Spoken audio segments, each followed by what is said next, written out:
They gave me Vicodin after my knee surgery. They kept prescribing it, so I kept taking it.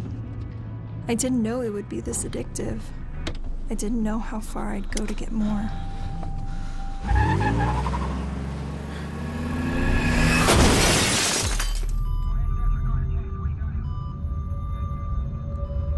Opioid dependence can happen after just 5 days. Know the truth, spread the truth.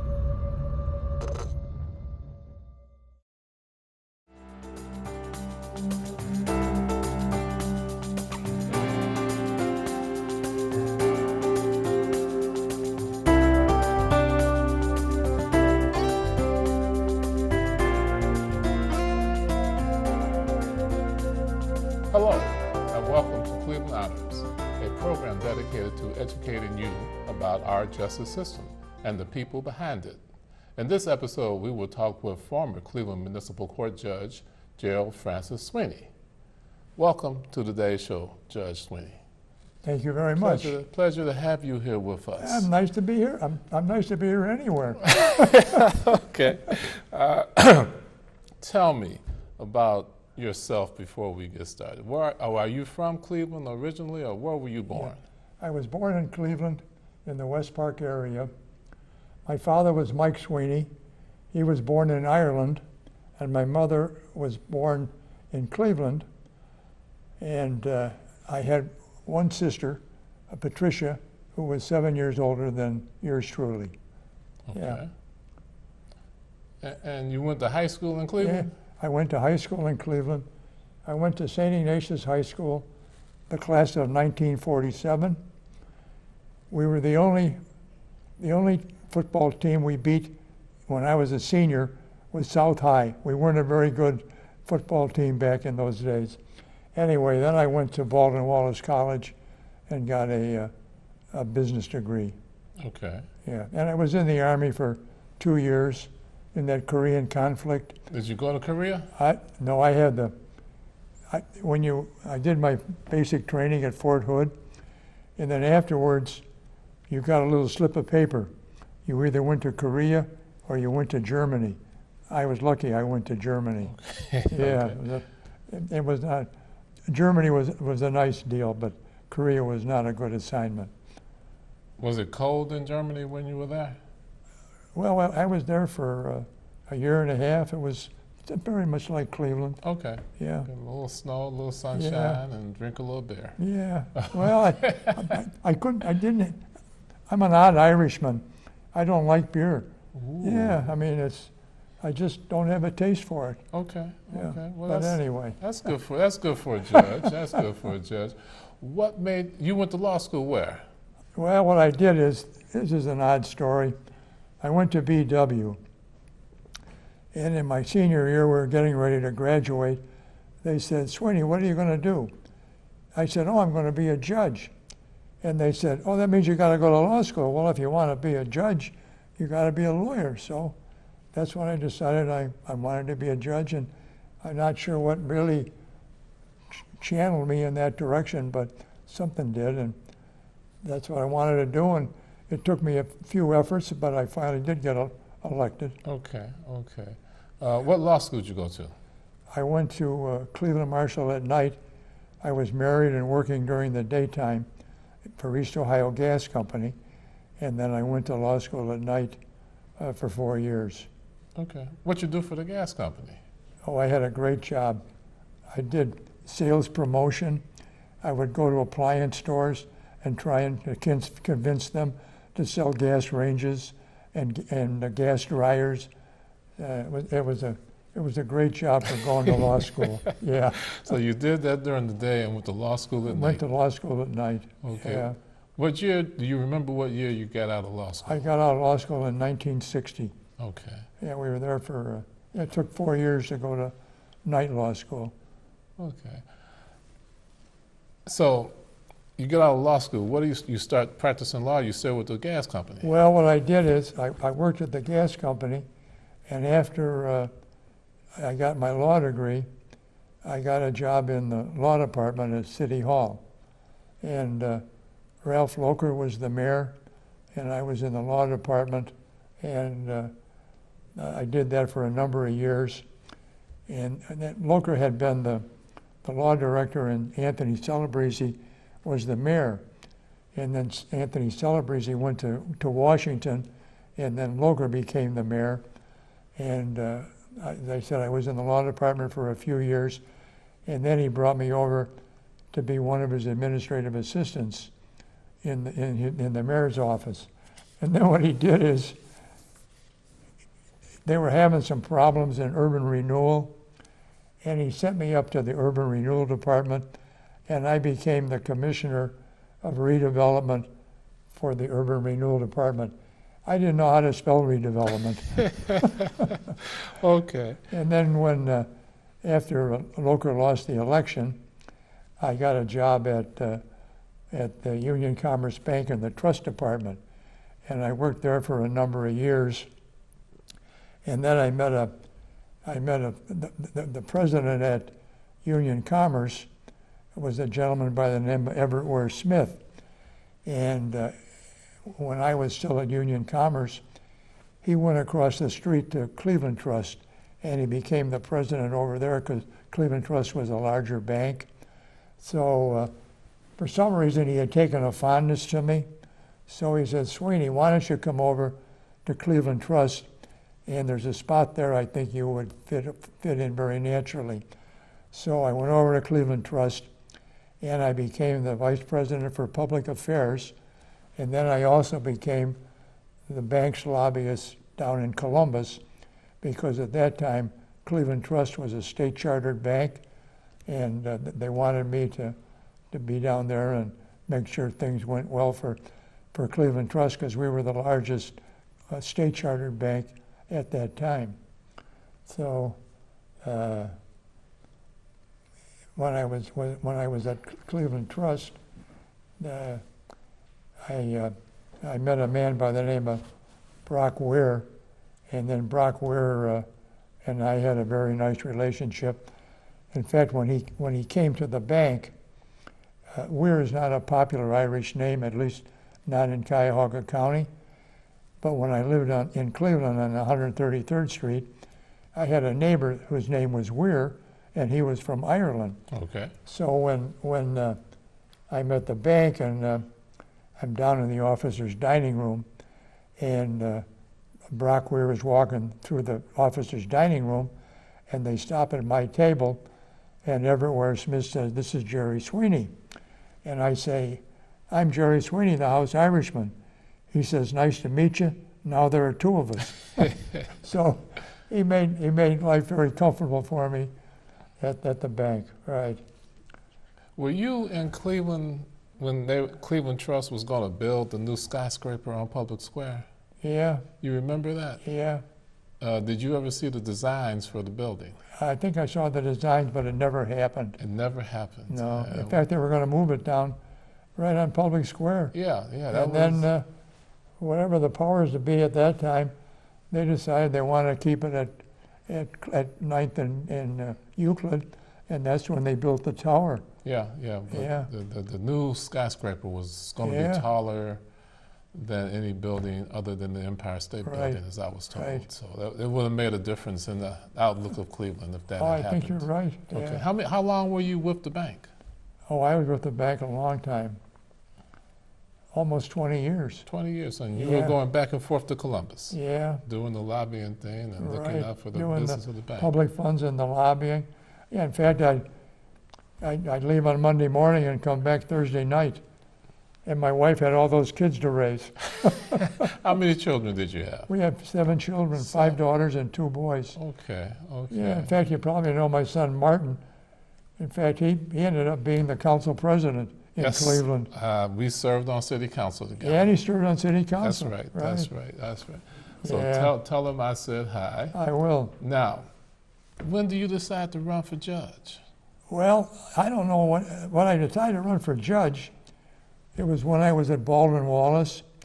We had just finished up our last class, and someone said to me, "Sweeney, what are you going to do?" I said, "Oh, I'm going to be a judge." They said, "Well, that means you have to go to law school." I said, "Well, if you want to be a judge, you got to be a lawyer." So that's the career path I'm going to go on. And as I said, I had a job East Ohio Gas and went to law school at night at the old Cleveland Marshall because it was just a night school then. Okay. Now, did you retire from Cleveland Trust? I did. Okay. Yeah. And then how long after that did you decide you were going to run for election to the judge the first time? Well, as I said, I was going to law school when I was still at the bank, and then after I became a lawyer, that's when I got a job at Union Commerce in their trust department as a lawyer, and then I ran a number of times, and then I finally won. Perseverance. Yes. Okay. What year was it when you first got elected? I think it was 1960. 1960. Yeah, I think it was 60. Okay.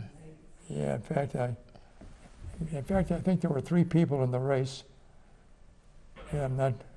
Well, in fact, I tell a cute story about Fannie Lewis. Okay. For some reason, Fannie Lewis liked one of my sons, and when I ran, she had a slate of endorsed candidates, and she put me on her slate. And I think I won by, it was not a significant margin, maybe a couple thousand votes. And I think I got about 800 or 900 votes in Fannie Lewis's ward. If it wasn't for Fannie Lewis, yours truly would not have been elected a judge in that race. Well, it's not what you know, but who you know. Oh, that's more truth than fiction. That's right. That's right. So you campaigned for judge. You got out and walked the streets. Oh, we did. We went to more bingo parlors and every church event and every ward club. And as I said, I ran a number of times before I finally got elected. And yeah, they said I'm very happy that persistence paid off. And they said I wake up every morning and say, God bless PERS, which is the Public Employees Retirement System, Yes. and the bank. And Yeah. the bank, okay. And the bank. Now, when you were on the bench, who were you serving with? Well, I was with, we had Ray Pianco was in the housing court. Judge Adrian was on the bench. He was probably one of the brightest jurists that I knew. He's just a very, very bright. And Judge Keogh, Judge Jasper. Oh, maybe yes. She could really dance. She was a great dancer. Okay. Yeah. That's the first time I've heard of a judge being a good dancer. Oh, she was a good. And Judge Adrian is a dancer. We would have some event where we dance. Judge Adrian he can really trip the light fantastic. Okay. Yeah, as I said, Judge Keogh. Yeah, Judge Mary Eileen Kilbane. She went to the Court of Appeals. Yeah, and Larry Jones went to the Board of Appeals. Yes. Yeah, in fact, Larry Jones he was just a super guy. Yeah, absolutely. Well, tell me some stuff about your time on the court. Did you have some interesting cases? Do you remember some of the characters? I tell one. It wasn't on Muni. It was when I was sitting in Cleveland Heights. And usually when you have a domestic violence case, it's the male that attacks the female. That's correct. Well, in this particular case, the defendant was a female. And what she did is, the young man that she was courting or living with, he did something that she didn't like. And she had on a pair of shoes with a thick heel about this wide and about this high, and she beat the living daylights out of him with that shoe. So I had to find her guilty. And but I think I put her on probation with some counseling, but that was one of the more interesting cases that I remember. Okay. Did you have a lot of jury trials? We had a lot of jury trials, but they were mostly, we didn't have a lot of criminal jury trials, but we had a number of jury trials, civil jury trials, and the ones that were jury trials that were serious were the domestic violence ones, but the traffic jury trials, no right turn on red. That I didn't really give that a high degree, but the domestic violent ones. Yeah, they were serious issues that you'd have to issue a protective order and make sure that stuff didn't reoccur. Yes, yes. And I think Judge Adrian wrote a book about domestic violence. Yeah, and, yeah. He's a very, very bright young man. And we're still wrestling with those issues today. Yeah. About domestic violence Yeah. and the red lights and everything else we do down there. Yeah, look at the guy in Washington. Oh. we'll let that slide. Okay. Well, he's got some issues he has to deal with also. Yeah. They started the TIP program while you were a judge. Pardon? They started the TIP program Oh, while they you were a did. judge, helping people get their driver's license Right, back. Do right. you remember that? Yeah, vaguely, but yeah, they had to do some schooling and do some other things in order to get their license back. And yeah, I think I was very supportive of that program. Okay. We want people to drive with licenses rather than drive without them. Right.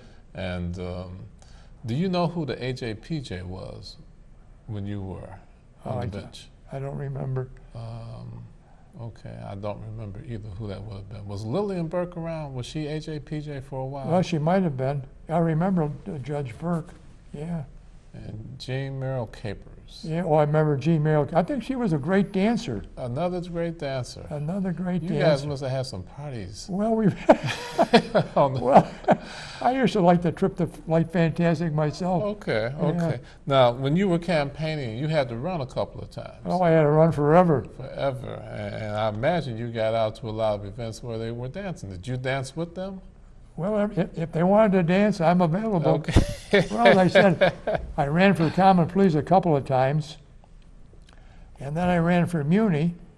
In fact, I think I ran against Judge Jones, and I should never run against him, but I did, and he won. And then later, I remember Judge Jones said that we had a retirement party for him, and I was at it. And he told the audience that I had run against him early in his career. And he said, but later when I was on the bench, we became the best of friends. Yeah, he said. Well, you get to know people when you're running and get out talking. I should never run against him. Oh, well, that's water under the dam. Yeah. It's a good experience. Yeah. And he's still on the Court of Appeals now. Yeah. Okay, so I'll tell him I saw you. Oh, yeah, in fact, he lived in Bracknell. And he used to have those parties in the summertime. And my son Marty and I would go out to those parties he'd have in Bracknell and just have a great old time. Great. And there were a lot of people at his party. He'd take over the whole park. Yes, Yeah. yes. And feed everybody. Feed everybody. Feed everybody. So it helped him get reelected a couple of times, having that much fun. And he's a good dancer. Oh, he's a super guy. He's a real good dancer. What are your children doing now? Well, let's see. I have 7 children. Marty was in council, and then he ran for the state senate, and he lost. And now he's, I think he's trying to get back into public service on a board or a commission somewhere. And as I said, I have Let me take a break right now, and we'll get back to talking about the children, your kids, when we come back. Shortly, we will be back and talking with Judge Francis Sweeney, retired from the Cleveland Municipal Court. Stay with us, please.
Welcome back to Cleveland Honors. Today we're talking with former Cleveland Municipal Court Judge Francis Sweeney. That's me. Well, thank you for being here. I'm happy to be here. We were talking about your children when we went on break. Right. You talked about Marty, my buddy from City Council days. Right. You have 2 daughters? How many daughters? I have 5 daughters. Oh, what are they doing? Well, I have a daughter, Kathleen. She works for the county. I have a daughter, Patricia. She's got a great job. She's a counselor at Tri-C. And then I have a daughter, Mary Frances, that's a nurse. And then I have a daughter, Maureen, that was in TV for a long time. Now she's a mother and a homemaker. Okay. And then I have a daughter, Bride, who's a judge in Alaska. Wow. Yeah. How did she get out to Alaska? Well, she's an interest. She was the youngest of our children, and she was really very bright, but she never demonstrated anything. All of my children went to Cleveland State for college, and my daughter Bride, she went to Ohio State. She graduated with like a 2-point average. Didn't do anything. Then she went to the South Pole. She went to the South Pole for a year. Then she came back and she decided she wanted to go to law school, and she got married. She got married to a gentleman from Minneapolis. She went to law school. She worked during the day, went to law school at night, and graduated at the top of her class. And then her husband,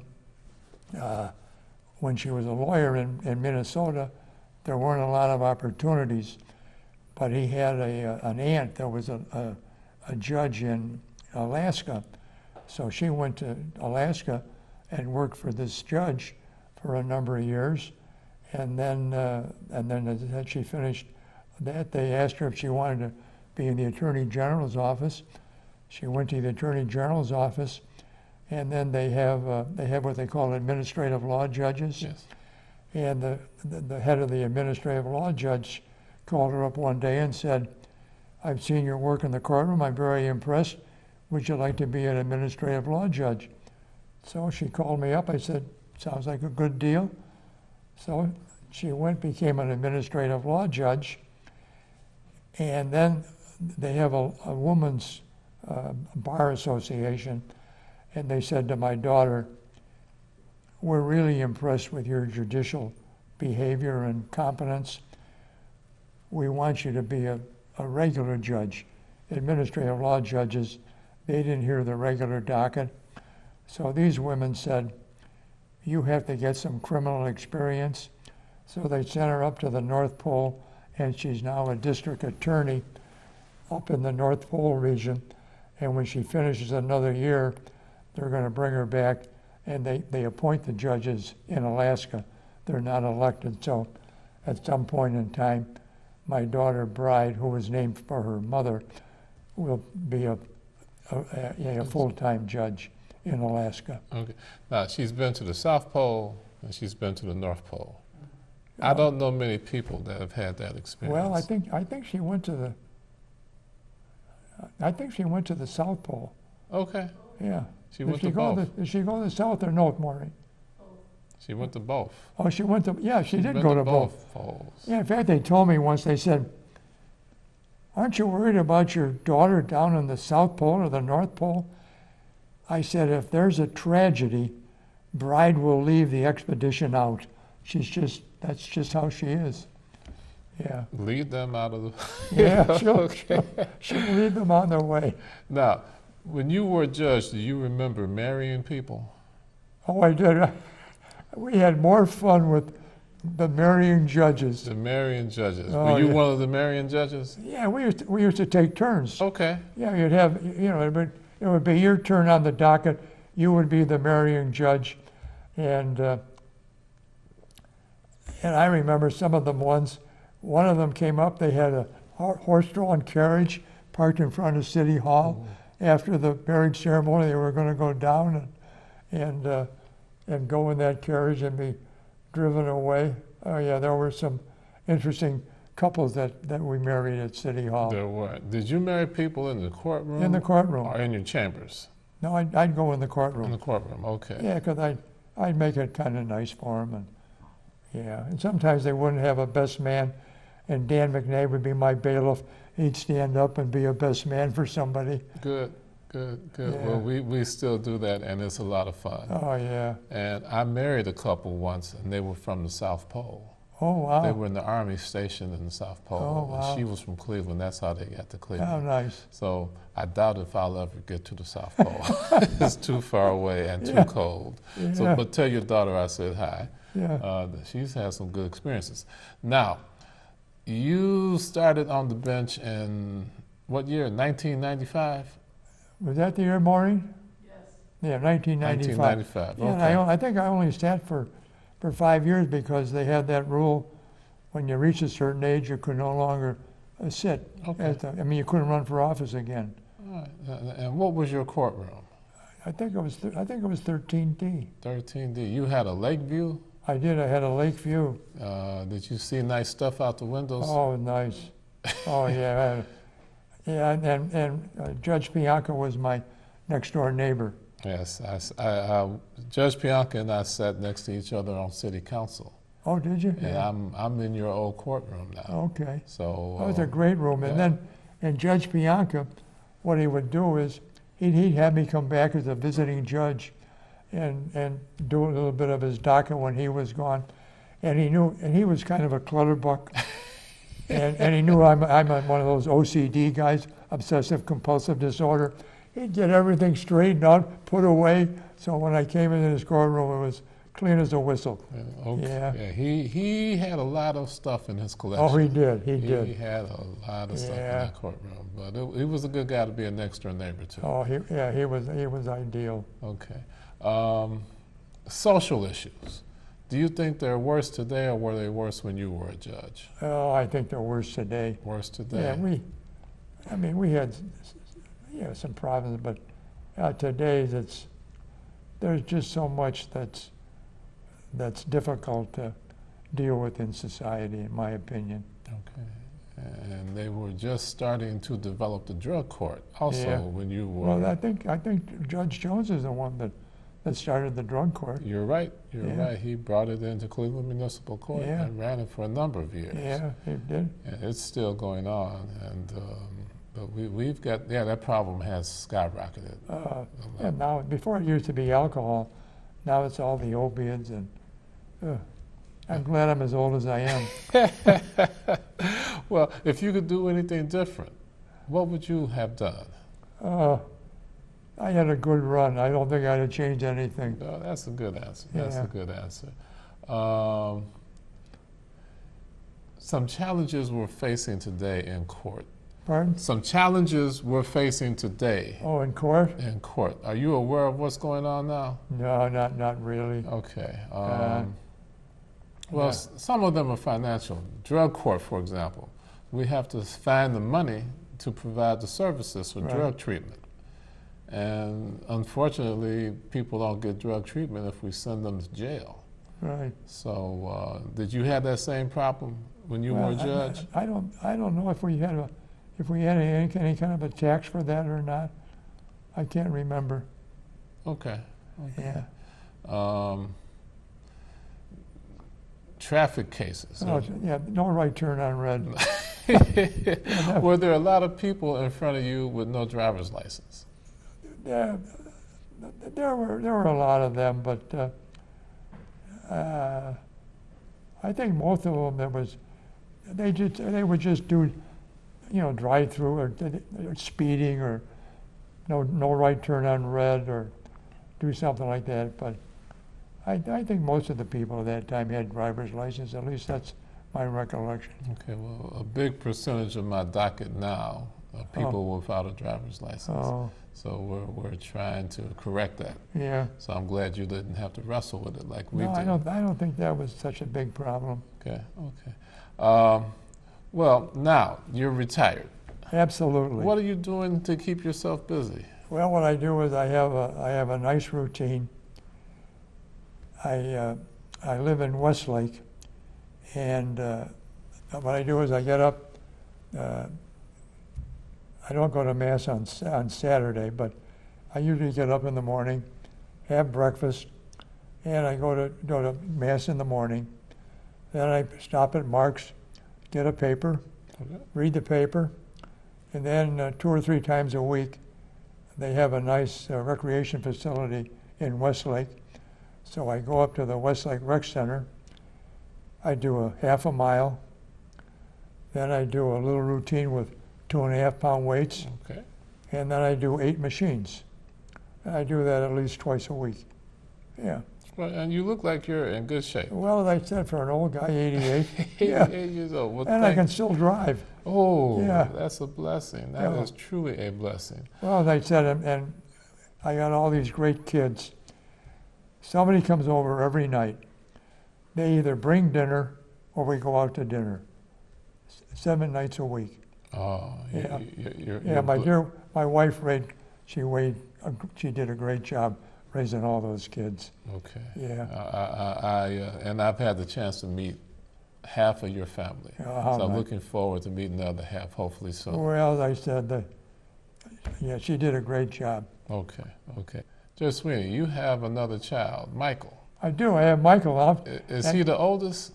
He's the oldest boy, and he was named after my father. A father? My father's name was Michael, and Marty was named after my father-in-law, Martin Gallagher. Okay. So, yeah, Michael was named after my father, Mike Sweeney, who was in the legislature, and he served in Ralph Celebrese's administration. Okay. Oh, you've got a politically active family. Well, we did. Yeah, my father was in politics, early on when he came to this country from Ireland. Okay. Yeah. Did he run for office? Yeah, he was a state rep for a while. State rep. Yeah. West side or east side? West side. West side. Okay. Yeah. Okay. Back then they weren't wards, they ran at large. There were 17 representatives from Cuyahoga County, but there were no districts. Everybody was elected at large. Oh, that's how they did it. The top 17 people. Yeah, there'd be 20 or 30 people on the ballot, Mm-hmm. and the top 17 would be elected. Okay. Well, what is your son doing now? My son Michael works for the county prosecutor in the land division. Okay. Yeah. Is he a lawyer? No, he's not a lawyer. You don't have to be he's in the real estate collection department. He used to work for the treasurer's office, and when they had that responsibility, and now it's over in the county prosecutor's office. Okay. Good. Now, when he was small, did he follow you around and go to Columbus with you, or did he come to visit you while you were on the bench? Well, usually he was busy at home with his mother, and I don't think he came to Columbus very often. I don't think any of my children came down there. Okay. No, yeah. Okay. Did anybody else go to St. Ignatius? Yeah, I had my 2 sons went to St. Ignatius, and I have 5 daughters.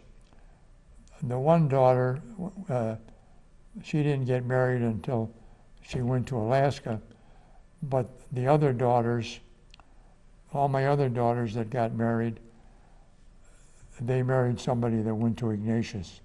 Yeah, it wasn't a precondition, but it just worked out that way. Okay. Yeah. Okay. So there's a line at Ignatius that says, "We're Ignatius men forever," and it happens to be true. Okay. Well, congratulations once again on having that family with you. Appreciate talking to you. As I said, my dear wife and I, we had great kids and still do. Good. Amen. Right. Thank you. On that happy note, I'll bid you adieu. Thank you. Thank you for your service on the bench. How many years? 5 years on the bench? 5 years on the bench and 10 years visiting. Good. Oh, that's right. You were a visiting judge all over the place. Oh, yeah. I love to be a visiting judge. Okay. Yeah, as I said, it was a great run. Thank you. Bye now, Thank you God love also. you. Like Bishop Steen said, Yeah, Bishop Sheen would say, "Bye now, God love you," and he'd take his cape. Yeah, he was a great. He was a great showman. He was a great showman. Thank you. This is another big Bishop Sheen story. Okay. When he was in the seminary, when you finished all your seminary training, when you came before the prefector, if you didn't pass, they would give you a glass of water, which meant you didn't pass. If you passed, they would give you a glass of wine. When Bishop Sheen came in to find out whether he passed or not, they gave him champagne. Ooh. Yeah, he was. He was that good. Okay. Yeah, he was something then, even when he was in the seminary. And on that happy note, I'll thank you once again. Thank you. Okay. Appreciate you. Bye now, God love you. But don't go. Oh.